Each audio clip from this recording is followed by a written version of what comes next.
सभी को नमस्कार। मैं इंदिरा सैनी आज हिंदी की कक्षा में आप सभी का स्वागत करती हूँ। आज हम स्नातक प्रथम वर्ष के लिए भक्ति काव्य के अंतर्गत तुलसीदास द्वारा रचित जो कवितावली है उसके कुछ पद पढ़ेंगे। पूर्व की कक्षा में हमने विनय पत्रिका के कुछ पद पढ़े थे। आज की कक्षा में हम कवितावली के पदों का अध्ययन करेंगे।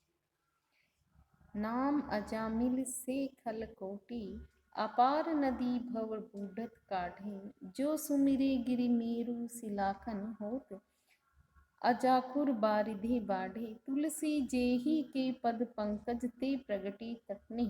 जो हरे अध गाढ़े, ते प्रभु या सरिता तरिबे। कहूँ मांगत नाव करारे, हवे ठाढ़े।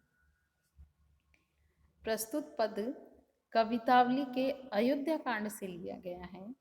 इसमें क्या है, राम वनवास प्राप्त होने पर रास्ते में गंगा के किनारे पहुंचे और उन्होंने गंगा नदी पार करने के लिए केवट से नाव मंगवाई। इसी के संदर्भ में ये जो पद है, इसमें तुलसीदास जी वर्णन करते हुए कह रहे हैं कि नाम अजामिल जे खल कोटि, अपार नदी भव बूढ़त काढ़े।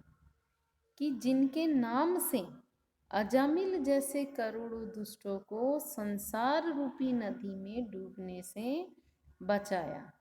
जो सुमिरे गिरि मेरु सीलाकन होते, अजाखुर बारिधे बाड़े। जिनका स्मरण करने से पत्थर की शिला का कण सुमेरु पर्वत बन जाता है, बकरी के खुर से बना छोटा सा गड्ढा विशाल समुद्र बन जाता है। तुलसी जेहि के पद पंकज ते, प्रगति टटनी जो हरे अग गाढ़े। जिन भगवान के चरण कमलों से बड़े पापों को दूर करने वाली गंगा नदी प्रकट हुई है, वे ही प्रभु ते प्रभु या सरिता तरिबे। कहूँ मांगत नाव करारे, हवे ठाड़े। वे ही प्रभु श्री राम अपने चरणों से निकली गंगा नदी को पार करने के लिए किनारे पर खड़े होकर नाव मांग रहे हैं।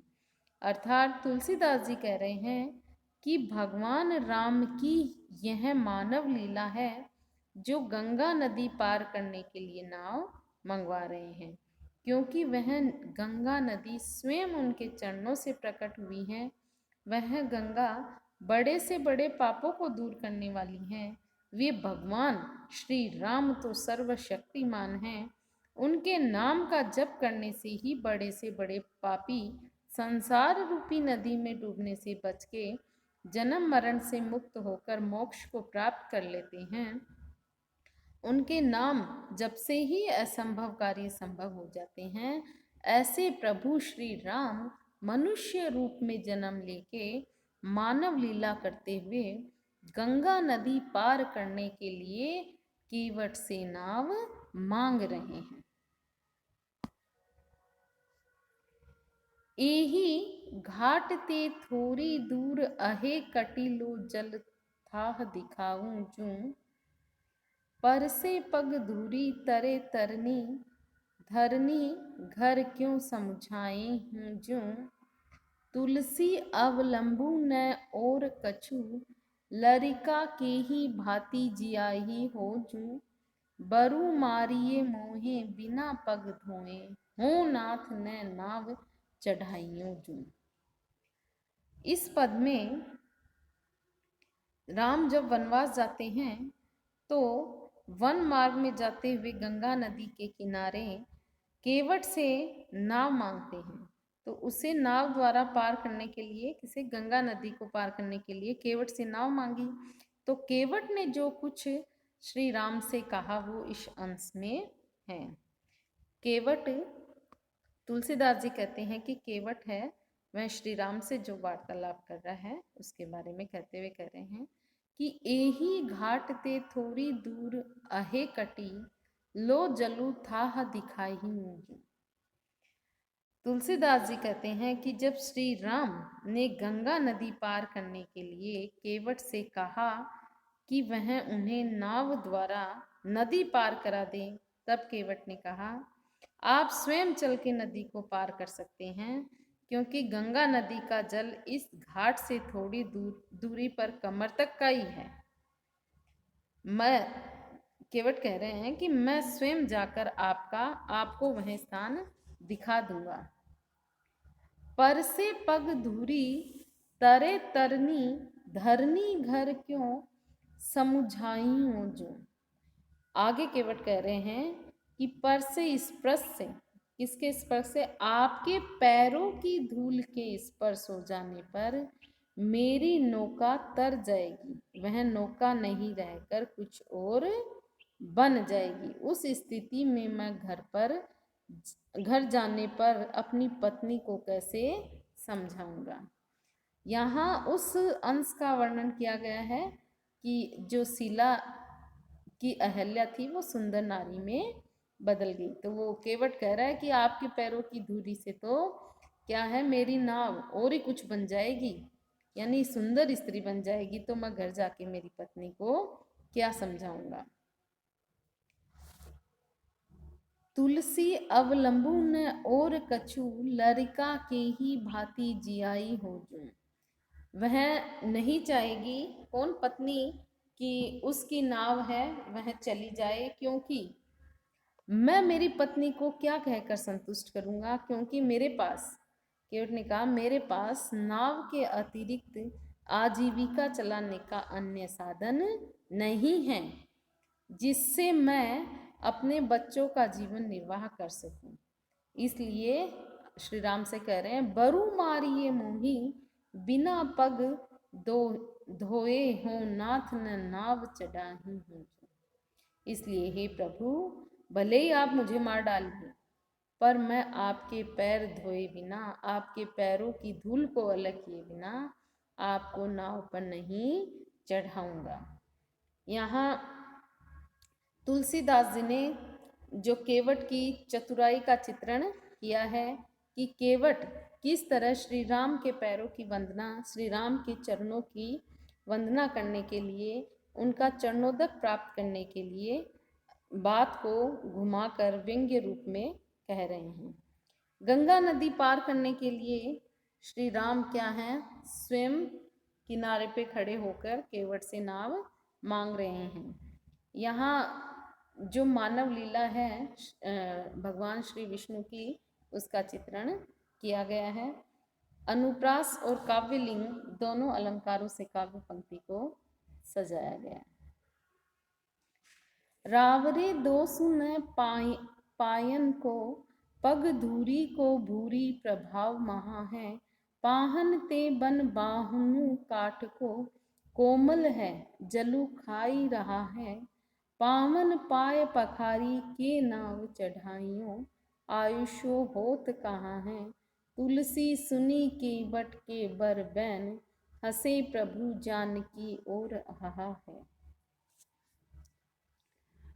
यहाँ जब श्री राम ने केवट से नाव द्वारा गंगा नदी पार करने के लिए कहा, तब वह श्री राम से उनकी चरण धूल के प्रभाव के बारे में कहते हैं, और बहाना बना के चतुराई से उस जो केवट है उसका बहाना बनाने की चतुराई देखकर राम, प्रभु श्री राम है, वह हंसने लगे। उसी वृतांत का यहाँ चित्रण है। केवट श्री राम से कह रहे हैं, रावरे दोसुन पाइन को, पग धूरी का भूरी प्रभाव महा। केवट श्री राम से कहते हैं कि हे प्रभु, आपके पैरों का दोष नहीं है, यह तो आपके पैरों पे लगी हुई धूल का बहुत बड़ा प्रभाव है, मुझे उसी के बारे में कहना है। पाहन ते बन बाहुक काट को, कोमल है जलु खाई रहा। पत्थर की तुलना में नौका तो लकड़ी की बनी होने से कोमल है, इसको तरल होने पर भी पानी ही खा रहा है। यानी पत्थर की बजाय क्या है, ये तो कोमल है और पानी भी इसको खा रहा है, यह क्षतिग्रस्त हो चुकी है। और पैरों की धूल ने तो पत्थर पर भी प्रभाव डाला है, वह कहना चाहते हैं, यहाँ सीधे से व्यंग्य रूप में कह रहे हैं कि गौतम ऋषि की जो पत्नी अहल्या है वह पत्थर की शिला बनी हुई थी, उसे ही तार दिया, नारी बना दिया। काठ की नौका तो बिल्कुल कोमल है, अगर ऐसे ही आपके पाँव की धूल लगी तो यह तो जो काठ की नौका है वह सरलता से नारी बन जाएगी। इसी डर के कारण, वो कारण बता रहे हैं केवट की, इसी डर के कारण पावन पाए पखारी की नाव चढ़ाही हूँ, आयेशु होत कहाँ है। इसी डर से मैं आपके पैर धोकर पैरों की धूल मुक्त करके ही आपको अपनी नाव पर चढ़ाऊंगा। आप बताइए कि अब मेरे लिए क्या आज्ञा है। यानी वो पूछ रहे हैं कि आज्ञा है क्या, पानी लेके आऊं और मैं आपके पाँव धोऊं, मैं पैर धोऊं अथवा नहीं धोऊं, यह आज्ञा पूछ रहे हैं। तुलसी सुनी केवट के बर बैन, हंसे प्रभु जानकी ओर रहा है। तुलसीदास जी कह रहे हैं कि केवट के ऐसे चतुराई पूर्ण वचन सुनकर प्रभु श्री राम सीता की ओर देखकर हाँ हाँ करके हंसने लगे। उनके हंसने का मतलब सीता जी को बतलाना था कि केवट कितना चतुर है, अपनी बात को किस चतुरता से कह रहा है, चरणोदक लेने के लिए कैसी उसने युक्ति प्रस्तुत की है। यहाँ केवट की भक्ति, निष्ठा, चतुरता तथा सरलता का चित्रण कवि ने किया है। श्री राम के हंसने से मनोभावों की व्यंजना यहाँ कवि ने की है। केवट अपना जो चरणोदक प्राप्त करने के लिए बड़ी सरलता से ही श्री राम के सम्मुख अपनी बात प्रस्तुत कर रहा है। यहाँ कवि ने परिकर तथा अनुप्रास अलंकार से काव्य को सजाया है। आज की कक्षा के लिए इतना ही, इससे आगे का अंश हम अगली कक्षा में पढ़ेंगे। धन्यवाद।